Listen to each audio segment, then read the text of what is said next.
You're listening to this podcast, so I know you've got a curious mind. Here's a helpful fact you may not know yet. Drivers who switch and save with Progressive save over $900 on average. Pop over to Progressive.com, answer some questions, and you'll get a quick quote with discounts that are easy to come by. In fact, 99% of their auto customers earn at least one discount. Visit Progressive.com and see if you can enjoy a little cash back. Progressive Casualty Insurance Company and Affiliates. National average 12-month savings of $946 by new customers surveyed who saved with Progressive between June 2024 and May 2025. Potential savings will vary. You know that thing where you get an amazing pair of shoes at a really great price and want to tell everyone about it? Yeah, so do we. Here at Designer Shoe Warehouse, we'll give you something to brag about. Like the latest styles from brands you love, or the trends everyone's obsessing over, or shoes that make you feel like, well, you. So go ahead, show off a little. Find shoes that get you at prices that get your budget. Head to your DSW store or DSW.com today. DSW, let us surprise you.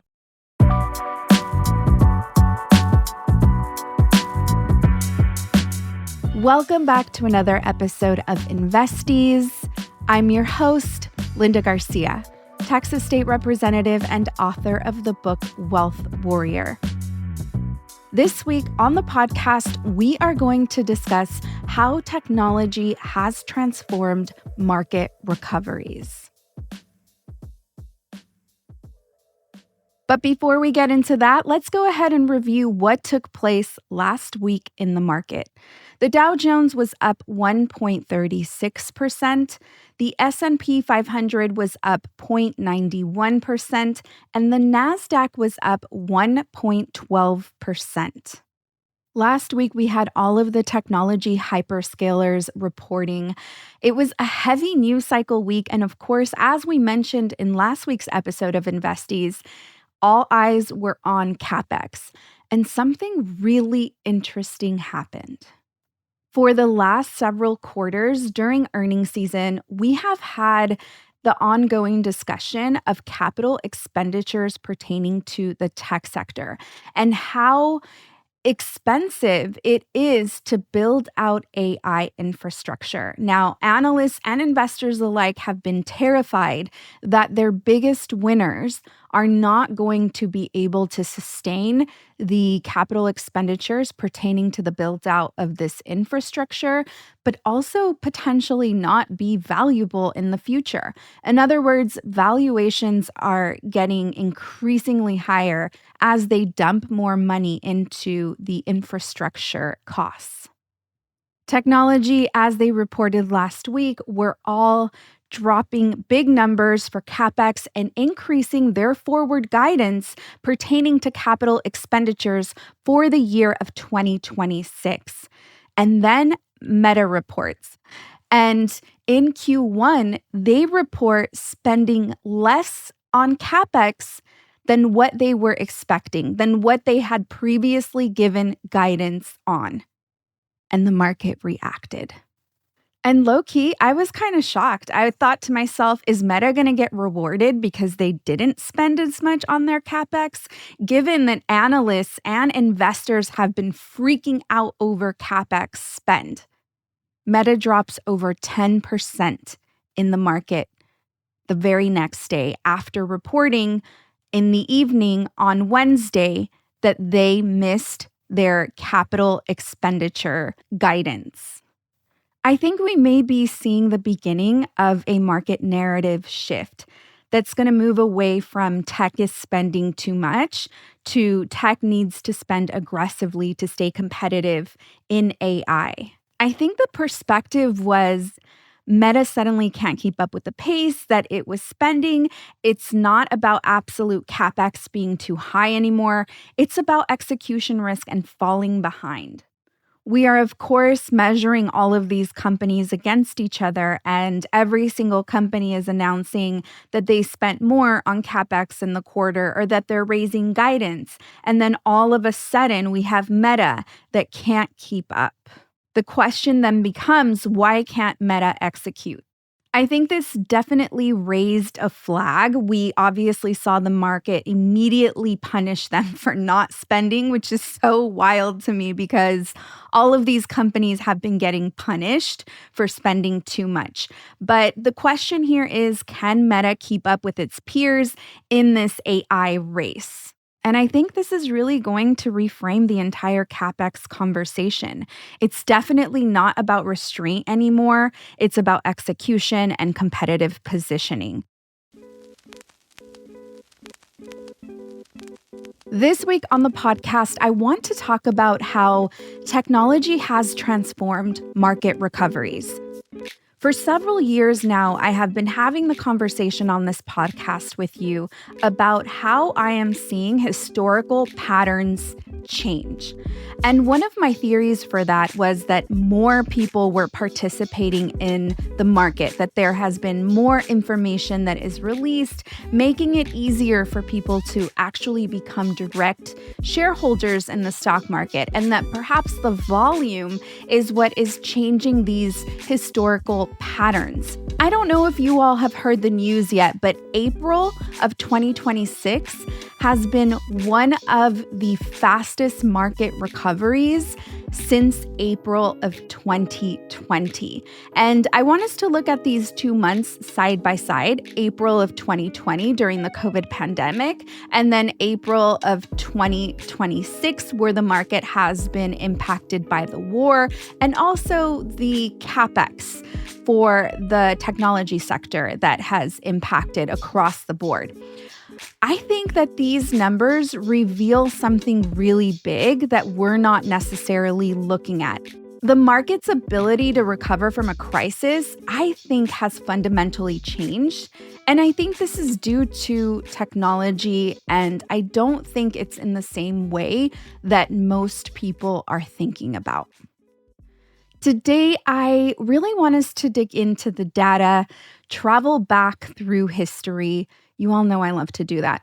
I want us to go back to the Great Depression, the 2008 financial crisis, to the COVID crash, to the tariff panic of 2025, and explore what is really driving these faster recoveries. As I just mentioned, I do think that the information on how to invest in the stock market being disseminated and an easier resource is part of what is driving the market. I do still believe that. Obviously, we have seen the numbers of retail investors increase, but I do think that there is a fundamental change that has taken place in the market, and we still tend to panic as if crashes are going to be the same like they were in the 2008 financial crisis, like they were in the Great Depression. And I just think it's important for us to get clear on this. Okay, bear with me here. Let's go ahead and take a look at the 2 Aprils side by side, because I do think that if we look at the raw data, the comparison is truly remarkable. And it is a different experience for investors that are Gen Xers or boomers, and how their experience of what has taken place in the economy has truly almost shaped the type of investor they've become. So here we go. April 2020, this was the month that followed one of the most terrifying crashes, I think, in most recent modern history. I mean, obviously 2008 was traumatizing, but I think COVID was something entirely different. It was obviously something that impacted the world, and I think it brought with it a deeper fear, a fear of death, a fear for our elders, a fear for our children, even though somehow COVID wasn't impacting children in the beginning. There was just all of this unknown pertaining to our physical bodies. It was also one of the first times that we saw the global economy at a standstill, which was crazy. So, of course, the market was going to crater. To me, that was a very clear vision I had. all the way back in January of 2019, when people were brushing off COVID and couldn't even consider it coming to the United States. And then when it did come to the United States, people really believed that it was going to be here for 2 weeks, which completely blew my mind. Anyways, the market crashes in late March. Actually, the exact day was March 23rd. And then the market takes an unexpected turn.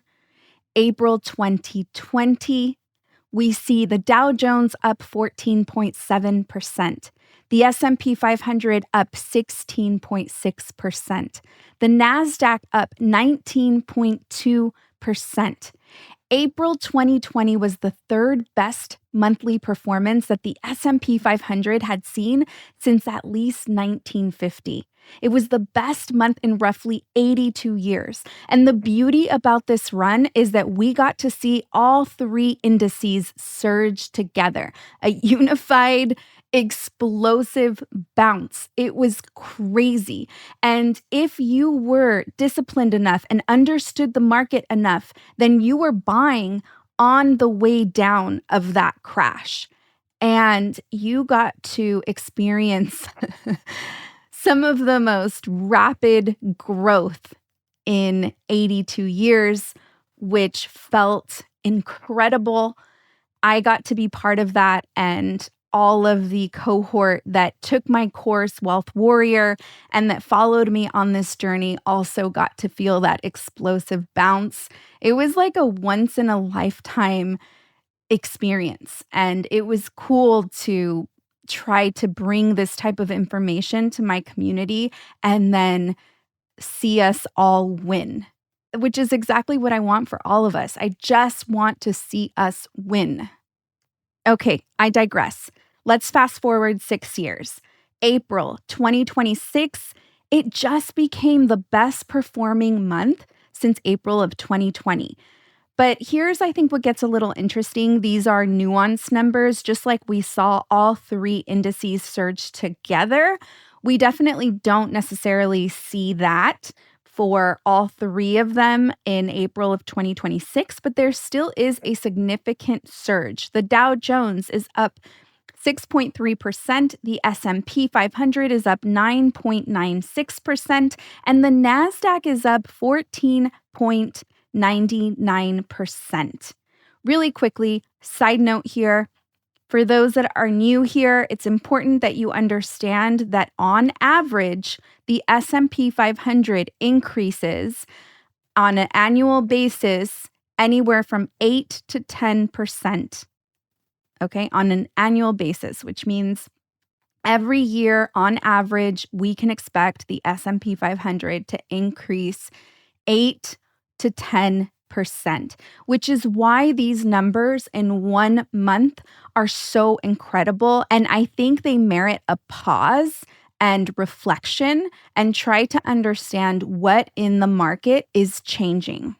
To really help put this into perspective, if we look at the market's average performance since 2020, we are looking at a 15.6% annualized return. That means that we have just watched the market go from, on average, anywhere from 8 to 10% to 15% in the last 5 years. There is something that is shifting. Is it sustainable? I don't have the answer to that, but I think it's important that we pay attention.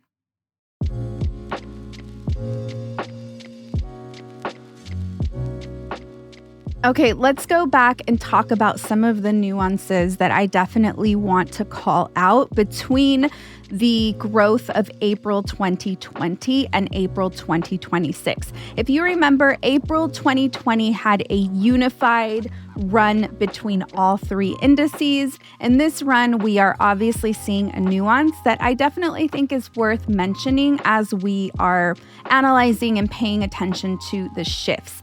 There is definitely a different spread in April of 2026. The Dow Jones increases 6.3%, the S&P 500 9.96%, and the NASDAQ 14.99%. As I just mentioned, in 2020, all three of the indices moved together. This time, April 2026, there's a bigger spread between the two.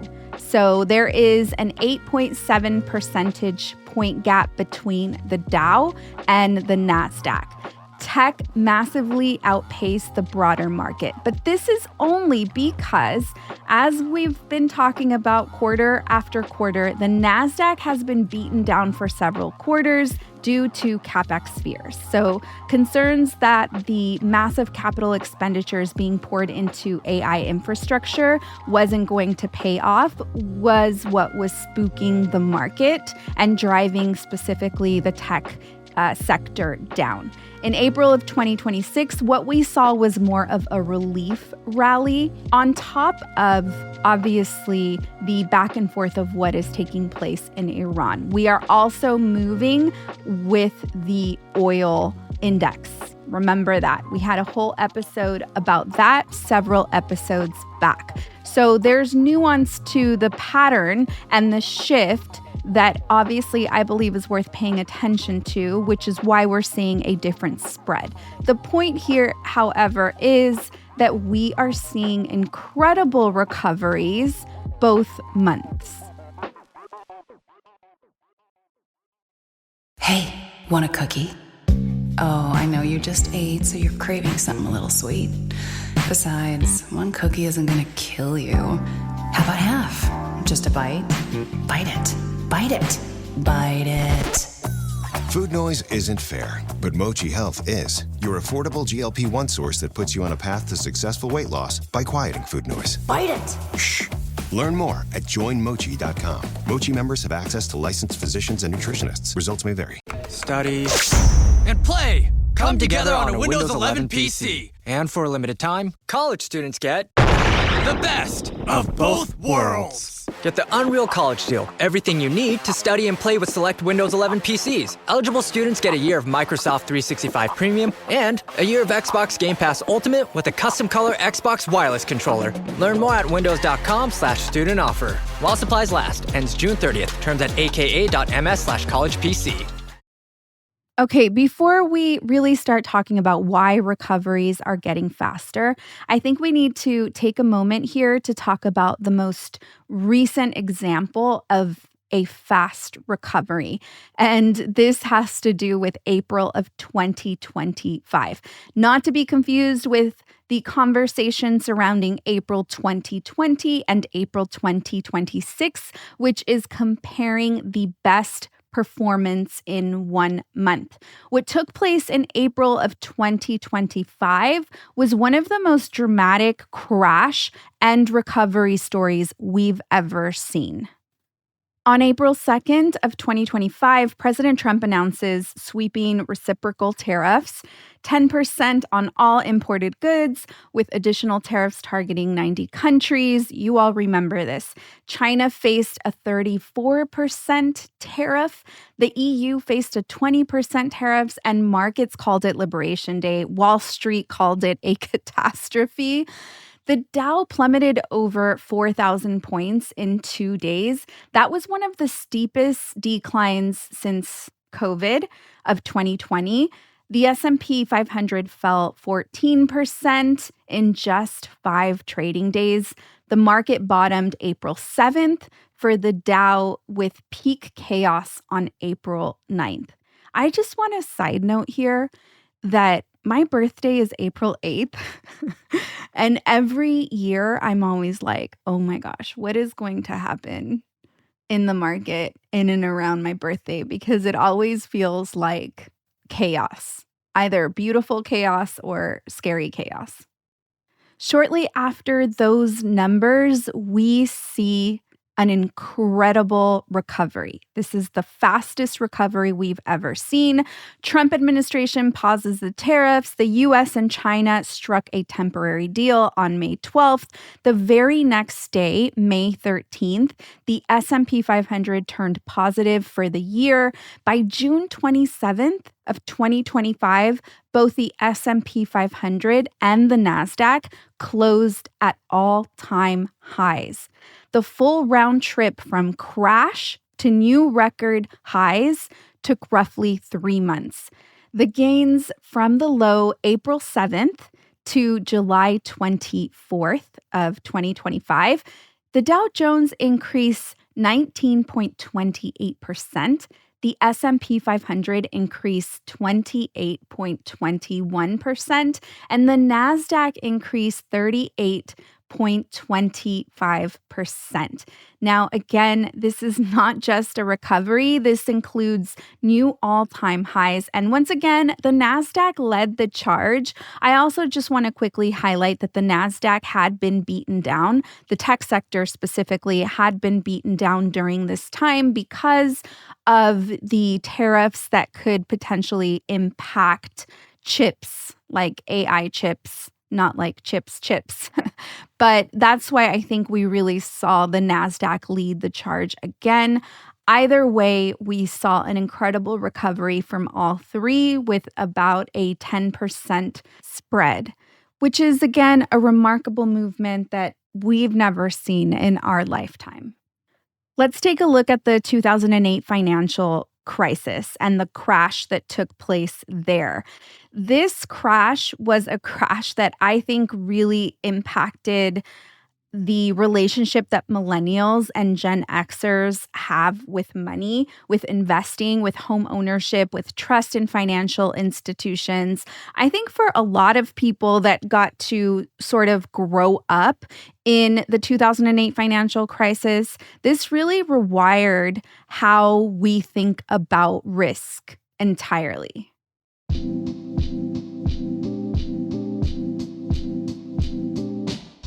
The 2008 financial crisis was born from a housing bubble built on the subprime mortgage lending. Banks offered loans to people who really couldn't afford them. They bundled these loans into complex financial products and then sold them globally.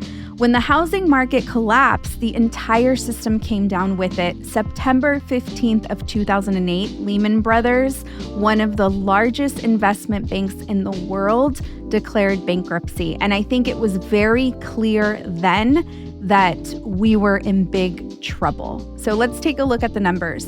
The Dow peaked at 14,000 points. Okay, so 14,000 points in October of 2007, just so you can get a clear picture of what 14,000 points means. We are currently at 48,000 points for the Dow. The Dow hit its low of 6,400 points March of 2009. That is a 54% drop. The S&P 500 fell approximately 56% from peak to trough. The NASDAQ fell approximately 54% from its 2007 highs. Calendar year of 2008 alone, the S&P 500 came down negative 38%, the Dow negative 33%, and the NASDAQ negative 40%. And unemployment doubled to over 10%. 6 million households lost their homes. It was awful. How long did it take for us to recover back then? This is where it gets really real, I think, for millennials and Gen Xers. The S&P 500 did not fully recover from its October 2007 highs until March of 2013. That is 5.5 years. The Dow took about 4 years from its trough in 2009, and the NASDAQ recovered to pre-crisis levels by early 2013 as well. And you have to remember, the NASDAQ was already traumatized from the dot-com crash that happened in 1999-2000. Honestly, as we start to reflect on all of these crises that we faced in the stock market and in the economy, of course, overall, it does start to make sense why there is so much trauma and such a negative narrative pertaining to investing and then specifically investing in the stock market. Someone that would have graduated in the early 2000s, I was one of those, 2003 from college. For anyone that had the privilege, I didn't, to buy their first home or start investing for the first time, they watched their investments get cut in half. I got to watch that from an outsider. I didn't move through it myself, but having to then sit there, watch all of your investments get cut in half, and then watch it take 5 years to recover, I think is a little scary and has definitely shaped the way older millennials and, of course, Gen Xers move. On the flip side, because there is always a flip side, for those who stayed in or bought during the crash, they were rewarded. We watched Apple drop from $7.25 to $2.79. But can we pause right there? Can you imagine having purchased Apple at that price? Shout out to whoever owned Apple back then. Microsoft fell from $37 to $14. Yikes. That is scary. That is scary. But investors that bought at the March bottom participated in one of the longest bull runs in market history that was not interrupted until 2020 during the COVID pandemic. I think this is just a very important lesson that you have to invest in blue chip stocks and companies that you believe in, that you see has an actual future, that is in their growth stage, headed into their maturity stage, and you cannot freak out on the market. During those years, there was so much that the government was doing to try and bring relief to the market. And I think what we learned really quickly was that there was no quick policy fix. There was no one action that was going to make things better. We watched the Feds cut rates 10 times between 2007 to 2008. 10 times. We watched Congress pass a $787 billion stimulus package. We watched the government bail out the banks. Despite all of that, it still took 5.5 years for the market to recover. All of that action was like medicine. It wasn't getting down to the root of what was wrong with our really financial infrastructure. 2008 revealed so many issues within our system. We then executed the Dodd-Frank Act, which was sweeping banking regulations that stress test large banks. We restricted risky trading. We then protected consumers in the mortgage market. There were also circuit breakers that were strengthened. So a circuit breaker is when the market is dropping rapidly, the entire market shuts down. It's also known as a halt. And that avoids for triggers to be set for people that have their portfolios to automatically sell if the stock drops by a certain percentage. The circuit breakers also allow ample time for people to cool down and not panic. You don't have access to the market. You can't just make a quick reactive decision and everything stops. You're not watching the market continue to drop. In addition to all of that, we also saw the Fed's crisis playbook be completely rewritten.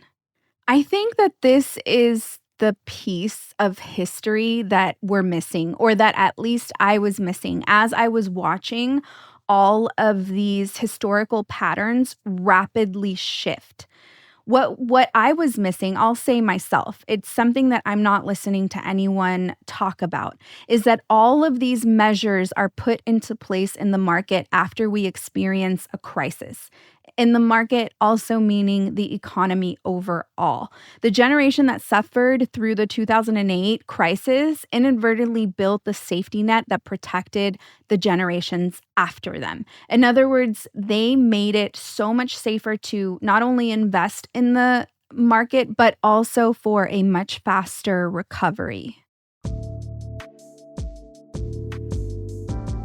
Let's zoom out all the way and take a look at the full arc of market recoveries, because this is where I feel it really tells us a powerful story. The 1929 crash of the Great Depression, we saw the Dow drop 89%. The S&P wasn't a thing, the S&P 500, so we are not going to look at that. From the peak of 381 points for the Dow, isn't that crazy? It was only 381 points, to just 41 points. It dropped to 41 points. It didn't reach pre-crash levels again until roughly 25 years. It took 25 years for the market to recover. It recovered in 1954. There was no Federal Reserve acting decisively. There were no circuit breakers, no coordinated global policy response. The system had absolutely no tools back then to stop the bleeding. Let's do a really quick recap on what we just covered. The 2008 financial crisis, we see the S&P 500 drop 56%, and it takes 5.5 years to recover. And then what follows is one of the longest bull markets in history. Then we have the 2020 COVID pandemic. The S&P 500 drops 34% from its February 2020 highs, and it takes 126 trading days to recover.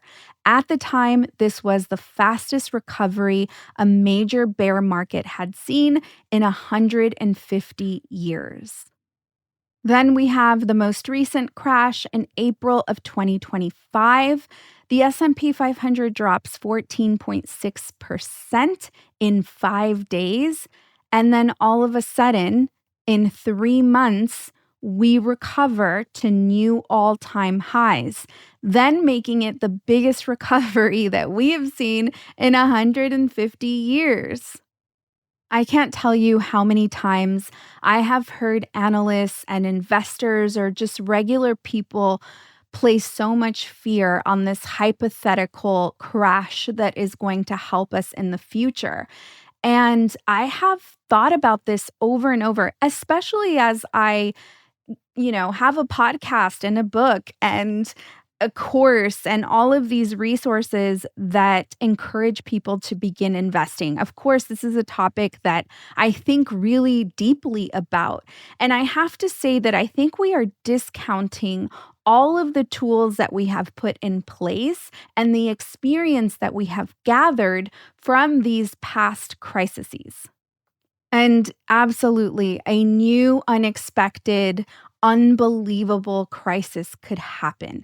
We could end up with a dictator. There are so many things that can take place that we would have never imagined. So it's not to say that we are safe from a massive crash or from a down market that takes us years to recover from. All I want to say is that we do have tools in place and a much better infrastructure that we have built. Again, we have the circuit breakers, we have the Federal Reserve who can immediately inject liquidity into the market, much different than the capabilities that they had in 1929.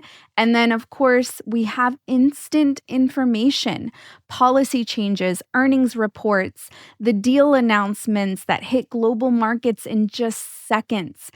And as soon as clarity arrives, we see the market recover. So we might see Trump put out some sort of post on social media, and then Iran puts out another statement, and we're moving as fast as the market is disseminating information. The flow of information, even back in 2008, was nowhere near where it is today. And so I think that this is why we are seeing the market crash more often and also recover faster. One last thing before I go that I think is important for us to reflect on. These faster recoveries are extraordinary, but they definitely come with a trade-off, that there are fewer people alive today that got to experience the kind of prolonged suffering that shaped some of the greatest investors in our history. Some of the people that come to mind, obviously, immediately is Warren Buffett. Warren Buffett was a value investor. He was extremely frugal, and this is because he was born in the era of being in the Great Depression. He sought for really cheap stocks that were undervalued. His ability to actually do research on companies was much different than the way we do research. Like, we could just hop on a website and find all of the numbers calculated for us and predictions of where the company is going. He was raised in a completely different era of being an investor. I think he really produces an air of caution. He's also admitted that he really missed the tech explosion. He was too terrified to invest in tech. So the fact that we've evolved as investors away from Warren Buffett, I think, is a positive, because we've been able to invest in companies that are creating incredible technology that I understand is very controversial, but is also giving us the ability to be much more effective and efficient. And so I just think that the loss of investors like him is also going to potentially impact the market. But who knows? We don't know. We're here to see how all of this unfolds and make sure that we're learning from past experiences. And remember that history does not repeat itself, but it certainly does rhyme.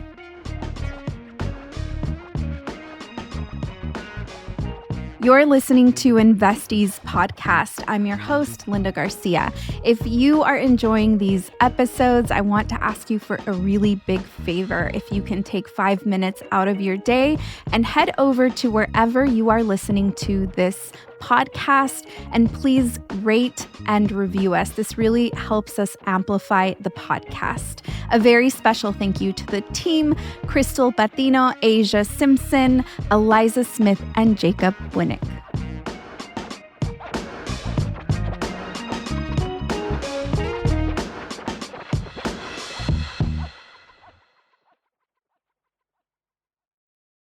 This is a Monday.com ad. The same Monday.com helping people worldwide getting work done faster and better. The same Monday.com designed for every team and every industry. The same Monday.com with built-in AI, scaling your work from day one. The same Monday.com that your team will actually love using. The same Monday.com with an easy and intuitive setup. Go to Monday.com and try it for free. Yes, the same Monday.com.